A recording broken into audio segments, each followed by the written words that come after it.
So how do you compute a correlation? We want to see whether there's a relationship between how frequently members of the gym, who's your client, let's say, is a gym, how frequently members visit the gym, and how many months it's been since their membership began. So do people come more frequently after their membership gets older, or do they come less frequently as their membership gets older? So the first step is to compute deviation. So we'll just put equals A2 minus the average of every number in this column. And we'll put some dollar signs in here so that way we can drag these down the rows. And right, so if you're below average, you get a negative number. If you're above average, you get a positive number. We'll do the same thing for number of months since membership began.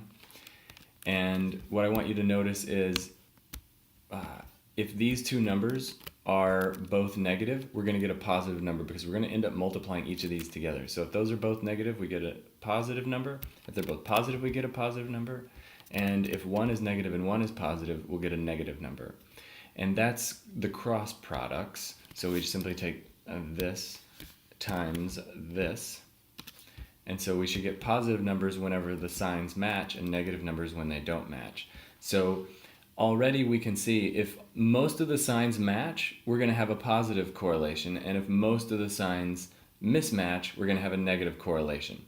That's the general idea behind that. Cross products strategy.